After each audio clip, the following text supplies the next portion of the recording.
Honorable judges, church school teachers, parents and parishioners, and fellow students, good morning. For this year's Oratorical Festival speech, I chose topic number 2. From ancient Greece to the present, politicians have aligned themselves with religious concepts and constituencies.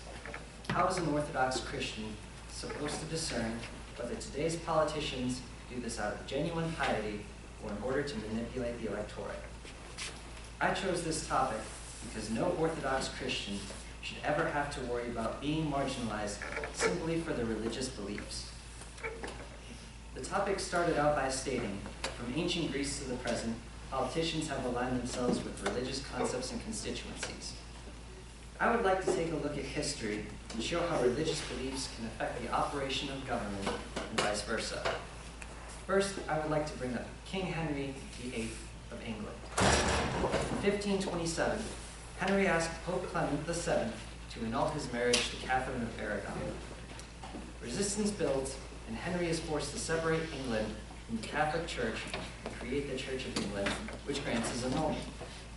In later years, it is declared that the English crown is, quote, the only supreme head of the Church of England, end quote. This directly ties England's religion to the state. Next, let's take a look at the United States. Today, we Americans take pride in saying the words, separation of church and state. The Constitution of the United States of America states in its First Amendment that all citizens have the right to practice a religion of their choice. After all, American history is lined with examples of tolerating religious differences, ranging from the first settlers of the Mayflower to the refugee crises of today. That's enough history. Let's look at the present day.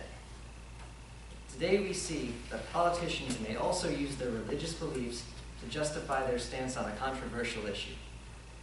Examples of this include debates on slavery, which ended long ago, as well as abortion, which is discussed today.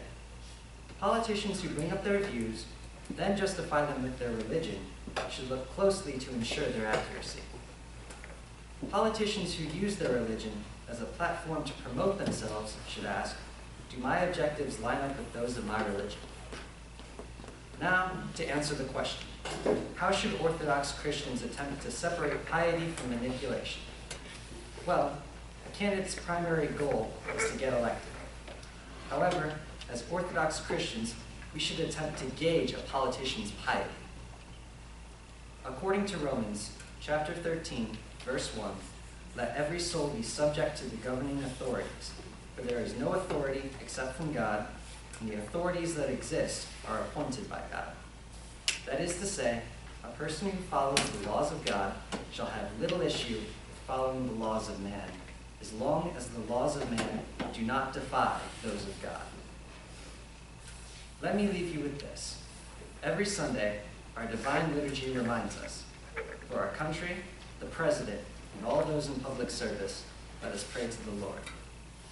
I came back from Washington, D.C. yesterday, and after seeing American democracy at work, it reminded me that people of influence must rely on some sort of moral compass to guide them towards being a benevolent public official. There is no better provider of that moral compass than God. Thank you for your time.